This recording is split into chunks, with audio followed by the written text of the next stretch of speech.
Yes, very good evening, friends. Welcome to Sundar Innovations. Dear friends, మనం ఈరోజు Sundar carbon antidote plus booster dose వీటి గురించి మనం మాట్లాడుకుంటూ ఉన్నాము. ఈ మాట్లాడుకునే పరిధి ఏ స్థాయిలో వరకు వెళ్తుంది అంటే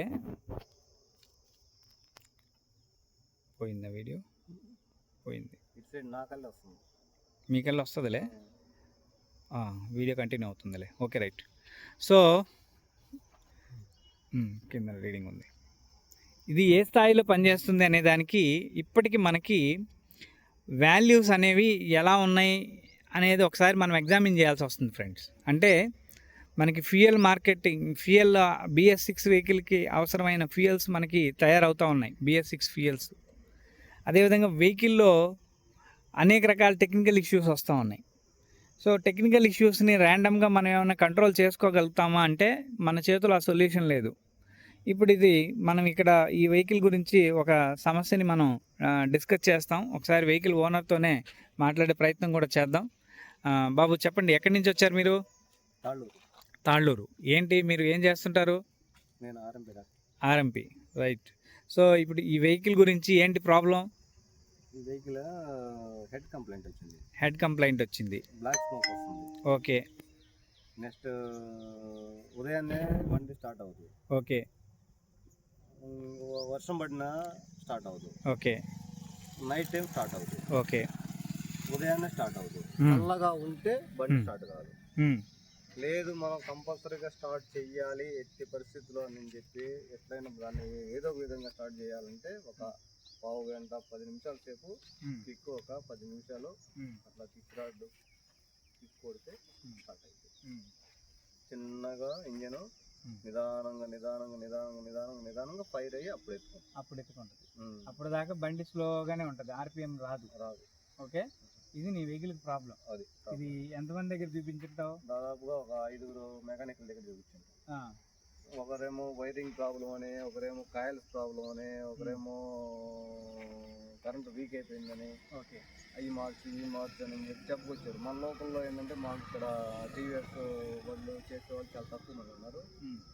అందుకని చెప్పి మనం దర్శిల్లాను మంచి మెకానిక్ TVS బళ్ళు చేసే స్పెషలిస్ట్ దగ్గరికి. అతను చూసి కంప్లైంట్ వల్ల ఇదేం చెప్పవచ్చు, హెడ్ కంప్లైంట్ హెడ్ చేయించుకుంటే క్లియర్ అయిపోయింది, ఇబ్బంది అనేది బండికి అని చెప్పి చెప్పొచ్చారు. ఓకే, అందుకోసం అని చెప్పి కాదని చెప్పి మీ దగ్గరికి వచ్చాను. రైట్. సో ఇప్పుడు ఇది వెహికల్ హెడ్ చేయాలనేది డిక్లేర్ చేసేస్తారు కదా, 100%.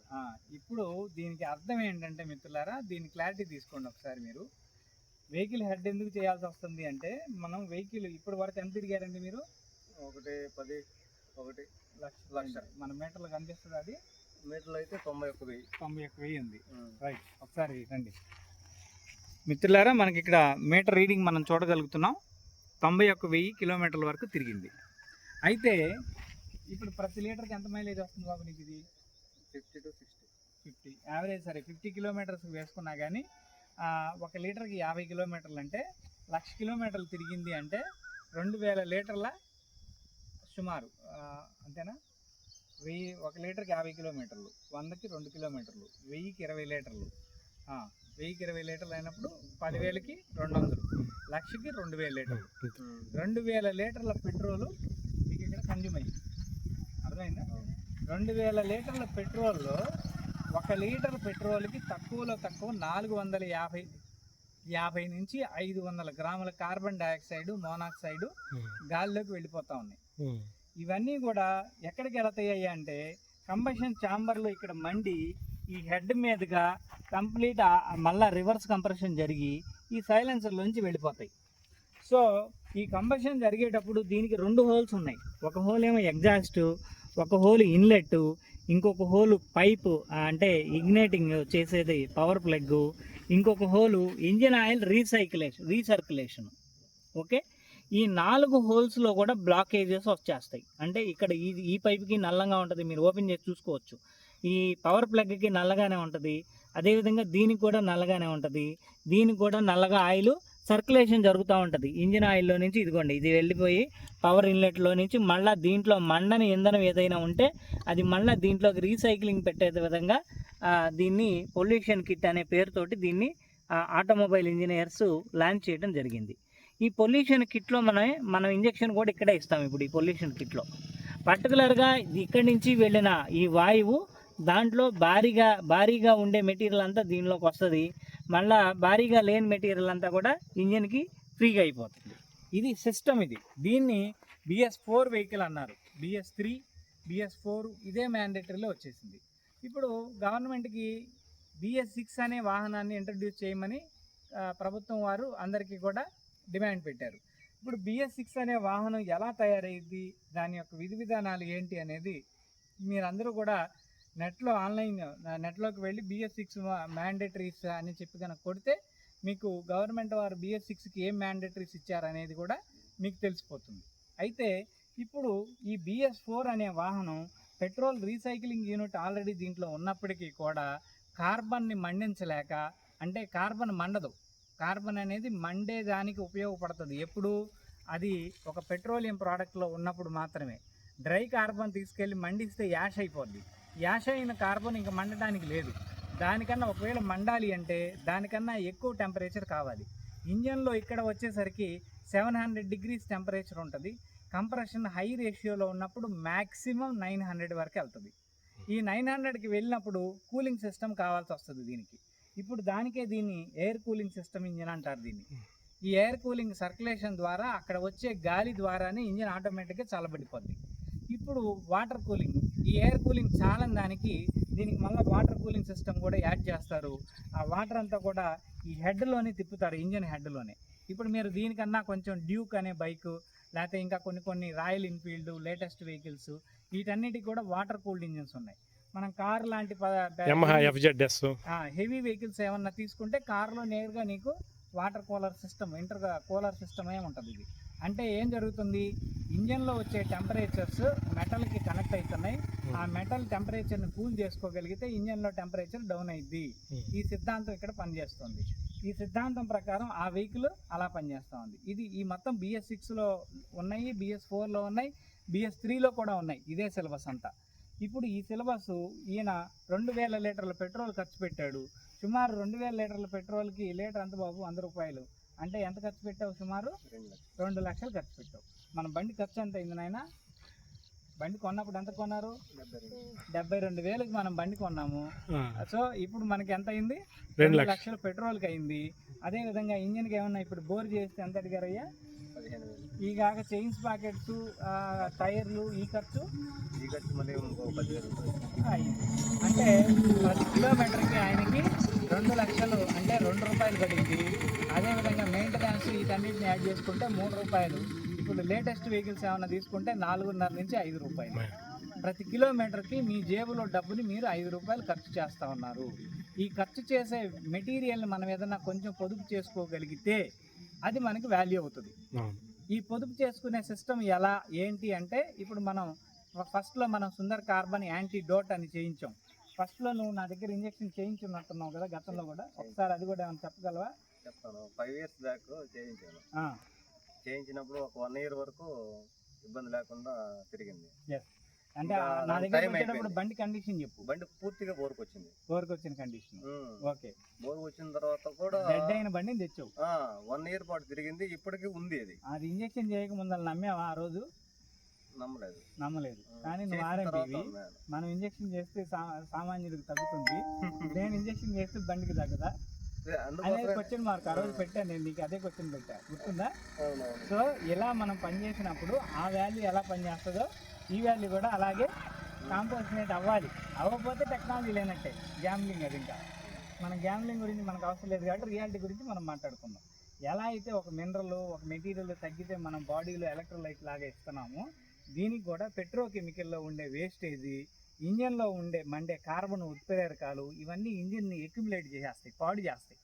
ఇలా ఇంజిన్ పాడైపోయే కొద్దీ ఇంజిన్ ఏమైపోద్ది, దాని విలువలు తగ్గించుకుంటుంది, పనితనం కూడా తగ్గిపోతుంది.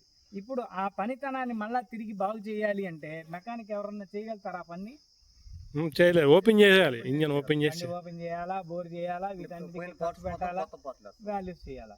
కట్ చేస్తే నువ్వు బండి కొన్నప్పుడు ఉన్న పికప్, ఇప్పుడు ఈ 1,00,000 కిలోమీటర్లు తిరిగిన తర్వాత ఉన్న పికప్ ఒకటేనా? కాదు. ఏమైంది? బండి సిట్టింగ్ రాదుగా. దమ్ము తగ్గింది, మైలేజ్ లేకపోతుంది, మైలేజ్ తగ్గింది, లేకపోతుంది. పికప్ తగ్గింది, ముగ్గురు ఎక్కామంటే ఎంత స్పీడ్ కూడా పోవట్లేదు. లోడ్ పికప్ అవుతుంది, అంటే బాగా టార్క్ లోడ్ లేదు, బంజిని హీట్ హీట్ అయిపోతుంది. అవుతుంది. రైట్. ఈ హీట్ అయిపోయేదానికి కారణం వేరే ఉంది. మన E20 అని కొత్త ఫ్యూల్ వచ్చింది. అది కొంచెం ఎక్కువగా మండించే శక్తి ఉంటుంది. ఎక్కువగా మండటం వల్ల కార్బన్ ఉద్గారాలు తగ్గుతాయి, కానీ బండి హీట్ అవుతుంది. బండి హీట్ అయినప్పుడు మైలేజీలు పడిపోతాయి. ఇది ఇంకో కొత్త శక్తి. ఆ శక్తి గురించి వేరే తర్వాత ఎప్పుడన్నా మాట్లాడుకుందాం. సో ఇప్పుడు విలువలు మిత్రులారా మనం అర్థం చేసుకోవాల్సింది ఏంటంటే, 1,00,000 కిలోమీటర్లు బండి తిరిగింది. బండి తాలూకు కార్బన్ ఉద్గారాలు వ్యర్థాలు బండిలో ఉన్నాయి. వాటిని మనం తీసేయాలి అంటే ఏదో ఒక ఛాలెంజబుల్ ఆబ్జెక్టివ్ కావాలి. ఆ ఆబ్జెక్టివ్ని ఫస్ట్ మీకు యాంటీడాట్ రూపంలో ఇచ్చాము. యాంటీడాట్ తర్వాత యాంటీడాట్ ప్లస్ అనే దాన్ని ఒకదాన్ని ఇచ్చేసేసాము. వీడియో రన్ అవుతుంది, 2 నిమిషాలు మాట్లాడతాను. సో యాంటీడాట్ ప్లస్ అనేది ఒకదాన్ని ఇచ్చాము. దాని తర్వాత బూస్టర్ డోస్ కూడా పెట్టాము. ఇప్పుడు ఇది బూస్టర్ డోసు. ఇది ఒకసారి నేను మీకు చూపిస్తాను. దీంట్లో ఒక చిన్న నానో పార్టికల్స్ కనిపిస్తూ ఉంటాయి, మనకి కదులుతూ ఉంటాయి, చిన్న చిన్నవి. ఓకే, తెల్లగా వైట్ పార్టికల్స్ కదులుతున్నాయి. గోడకు సున్నం కొడితే ఎలా ఉంటుందో అలా ఉంటాయి దీంట్లో. ఈ పార్టికల్స్ ఏం చేస్తాయి అంటే ఇంజన్లో ఒక నానో లేయర్ లాగా ఫామ్ చేసేసుకొని ఇంజన్లో కార్బన్ ఉద్గారాలన్నింటినీ తీసేసేసి, ఇదివరకు నానో పార్టికల్లో చేసేవి కాదు. మనం బండి సైలెన్సర్ రైజ్ చేస్తే ఇంతలా ఉన్న తుప్పులుగా వచ్చేసేసి కార్బన్ పార్టికల్స్ బయటపడేవి. ఇప్పుడు అదంతా చిన్న పౌడర్ అయిపోద్ది. ఎందుకు అంటే ఆ పార్టికల్ మ్యాటర్ కూడా భూమికి వ్యర్థం, భూమికి నష్టం, గాలికి నష్టం, వాతావరణానికి నష్టం అనే ఒక సిలబస్ పెండింగ్లో ఉంది ఆ రోజు. ఆ టెక్నాలజీ కూడా, ఆ టెక్నాలజీని ఇప్పుడు దీంతో తోటి మనం 100% ఫుల్ఫిల్ చేసేసాం. వాల్యూస్ అన్ని కన్స్ట్రక్ట్ చేసాం, పర్యావరణానికి ఇబ్బంది లేకుండా చేస్తాం. ఈ విలువల్ని మనం నేరుగా మనం వెహికల్లోకి ఇప్పుడు ఇంజెక్ట్ చేయడం వల్ల ఏమవుతుందంటే వెహికల్ వాల్యూస్ అన్నీ కూడా రీకన్స్ట్రక్ట్ అవుతాయి. ఈ రీకన్స్ట్రక్ట్ అవ్వడమే ఇక్కడ ఉన్న గొప్పతనం. ఈ గొప్పతనాన్ని మనం ఇక్కడ మీకు లైవ్ డెమోలాగా చూపించే ప్రయత్నం చేస్తున్నాం. సుమారు నువ్వు బండి తీసుకొచ్చి ఎన్ని సంవత్సరాలు అయింది? ఫస్ట్ 6 ఇయర్స్ అయింది. 6 సంవత్సరాలు. ఇప్పుడు ఆ బండి 6 సంవత్సరాల కింద చేసింది ఎంతకాలం తిరిగారు మీరు? ఒక 2 ఇయర్స్ తిరిగారు. అంటే మేము చెప్పిన విధంగా అది పనిచేసిందా? పనిచేసింది. స్టిల్ ఈ రోజుకి బండి రన్నింగ్. సో ఆయన వాడట్లేదు, మోజు తీరింది కాబట్టి పక్కన పెట్టి వేరే బండి కొనుక్కున్నాడు. కాబట్టి ఈ బండి తర్వాత కొన్నారు. అది ఎక్స్పైర్ అయిపోయింది, రోడ్డు మీద కూడా తిరగని రోడ్డు మీద ఆర్టీఓ పట్టుకుంటారు కాబట్టి ఇంకొక వెహికల్ తీసుకు. సరే, రైట్. సో ఆ బండి ఇంకా పనిచేస్తాను. ఇప్పుడు ఈ బండి కొన్నారు. ఈ బండి కొని ఎంతకాలం అయింది మీరు? 6 ఇయర్స్. కొత్త బండి కొన్నారు మీరు, అంతేగా? కొత్త బండి కొన్న దగ్గర నుంచి మీరు మంత్లీ ఆయిల్ సర్వీసులు చేయిస్తూనే ఉన్నారు. 2,000కి అంటే 50 సార్లు ఆయిల్ సర్వీస్ చేయించావు. 55లో 25,000 రూపాయలు ఆయిల్ సర్వీసే ఖర్చు అయింది మనకి కదా, తక్కువలో తక్కువ అయింది. సో ఈ 25,000 కూడా మీకే మిగులుతుంది మిత్రులారా. ఇప్పుడు మనం చేసే ఈ వాల్యూ ఏంటంటే ఇది మీకు ఆదాయాన్ని ఇచ్చే ఒక వనరుగా, అంటే ఇంట్లో పాడికొండ ఎలా అయితే ఆదాయం వస్తూ ఉందో ఈ సిలబస్ కూడా అలాగే ఆదాయం వస్తుంది. ఆ ఆదాయం ఎలా వస్తుంది అనే దాన్ని మీకు చూపించే ప్రయత్నమే ఈ యొక్క టెక్నాలజీ ప్రజెంటేషన్. ఓకే, ఒకసారి ఈ వెహికల్ గురించి మనం మాట్లాడుకుందాం. Vehicle start చేయబాబు.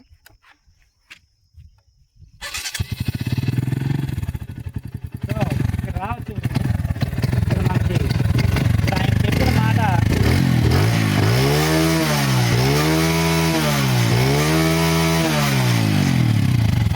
మాటలు మనకి ఎక్సలేటర్ ఇస్తున్నా కానీ బండి స్లోగా రైజ్ అవుతుంది, ఒకేసారి రైజ్ అవ్వట్లేదు. ఇప్పుడు ఆ కంప్లైంట్ ఇమీడియట్గా చేంజ్ చేస్తాం మనం. ఇప్పుడు మనం ముగ్గురికి తిరిగినా కానీ ఇప్పుడు సేమ్ వాల్యూ నీకు బండి పికప్ మారిపోద్ది. మనం మట్టి రోడ్లో చూద్దాం ముగ్గురికి కూడా. సో మిత్రులారా మనం దానికి చేసే ప్రయత్నం కూడా చేస్తున్నాం. ఈ నానో పార్టికల్ సైన్స్ అని చెప్పాను కదా, ఇదిగోండి ఇంజెక్షన్లో ఈ నానో పార్టికల్ ఇలా తెలుస్తుంది. ఇది ఇంజెక్షన్ ప్రాసెస్ చేసేసిన తర్వాత కొద్దిపాటి మెటీరియల్ ఈ నానో పార్టికల్. ఓకే, ఇదే పార్టికల్ లోపల వైట్ కలర్ లో చిన్న చిన్న పార్టికలేట్ మ్యాటర్ లో తిరుగుతూ ఉంది. ఓకే,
ఎక్కడ ఉంటుందో తెలుసా?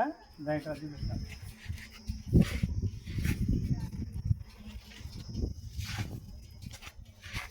ఈ సైలెన్సర్ టోటల్లో ఉంటుంది ఇది గాలిని ఫిల్టర్ చేస్తుంది, పొల్యూషన్ దీంట్లో ఆపేస్తుంది.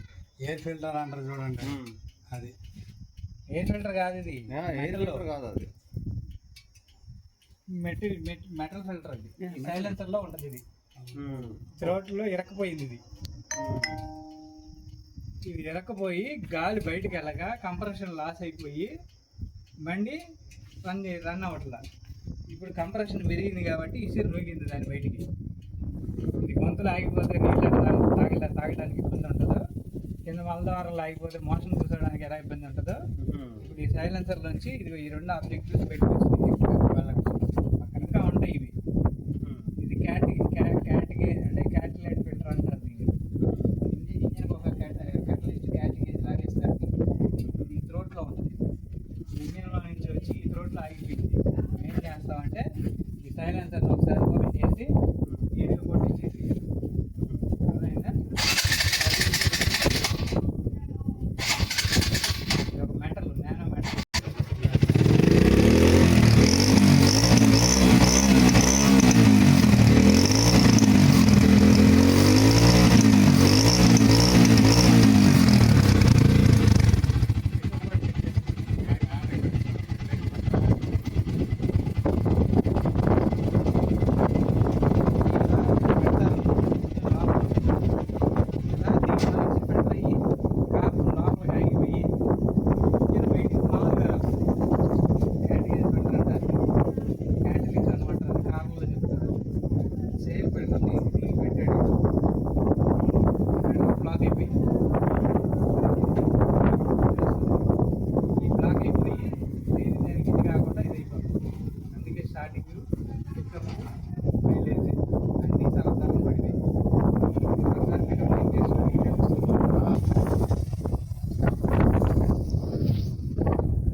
ఎలా ఉంది? పికప్ పెరిగిందా? స్మూత్నెస్ పెరిగిందా? బండి వెంటనే స్టార్ట్ అవుతుంది ఇప్పుడు. ఇంకా ఉంది సైలెన్సర్లో చెత్త, అది కొద్దిగా పోవాలి. మాన్యువల్గా పోతే పోయిద్ది, పోకపోతే కూడా ఒకసారి సైలెన్సర్ని ఊడదీసి మొత్తం నీట్గా క్లీన్ చేయించుకో చాలు. ఇంకంతే, ఇంజన్ జోలి వెళ్ళొద్దు, ఓన్లీ సైలెన్సర్ జోలీలు. ఏదైతే పార్టికల్ సైలెన్సర్ నుంచి వచ్చిందో ఎడబెట్టామా అది తీసుకురా. ఏదైతే పార్టికల్ సైలెన్సర్ నుంచి వచ్చిందో అదంతా వేస్ట్ అయిపోయింది, ఇరిగిపోయి తునిగిపోయి మెటీరియల్ ఎయిర్కి వాటికి వీటికి వెలాసిటీకి ఇదైపోయి సెట్ అయిపోయింది. ఓకే, అవన్నీ అడ్డం పడిపోయి ఫ్రీగా వెళ్ళట్లా, అది మేజర్ ప్రాబ్లం. ఓకే, బండి రన్నింగ్ కూడా చూడు ఎంత ఐడియల్ పాయింట్, కనెక్టివిటీ అంటే స్లో ఆర్పిఎంలో కూడా అంత ఐడియల్ పాయింట్ నీట్గా ఇస్తుంది అది. ఓకే, సో మిత్రులారా, ఈ క్యాటలిక్ కన్వర్టర్స్ అని ప్రతి వాహనంలో కూడా ఇస్తారు ఇవి. సో ఇవన్నీ కూడా ఏంటంటే పెట్రోలియము, కార్బన్ గ్యాస్ అంతా కూడా ప్యూరిఫై చేయడానికి ఈ మెటీరియల్ మనకి వెహికల్లో సెన్సార్లో బాగా అంటే సైలెన్సర్లో ఒక పర్టికులర్ మెటీరియల్గా ఇస్తారు ఇవి. సో ఇది ఈ వెహికల్కి బ్లాకేజ్ అయిపోయి ఇవన్నీ కూడా ఇప్పుడు మనం ఒక injection antidote plus booster dose అనేది చేయటం ద్వారా ఇవి నేరుగా బయటకు వచ్చేసేసినాయి, ఇంజిన్ నుంచి బయటకు వచ్చేసినాయి కొట్టుకొని. సో కాబట్టి ప్రతి వాహనదారుడు కూడా ఈ విషయాన్ని తెలుసుకోగలరని మనవి చేస్తూ ఉన్నాను. సో ఇలాంటి ఎన్నో టెక్నికల్ ఎర్రర్స్ ప్రతి వాహనంలో కూడా ఉంటాయి. ఇప్పుడు ఈ వాహనం సుమారు 1,00,000 కిలోమీటర్లు 7 సంవత్సరాలు కదా, 6 సంవత్సరాలు 1,00,000 కిలోమీటర్లు తిరిగే వాహనం ఇది. ఇప్పటి వరకు ఇంజిన్ అసలు ఓపెన్ చేయలేదు కదా. సో మామూలుగా అయితే ప్రతి 40 ఏళ్ళకి 50 ఏళ్ళకి వచ్చేస్తారు కొన్ని వాళ్ళకి, కొంచెం జాగ్రత్తగా వాడేవాడు కాబట్టి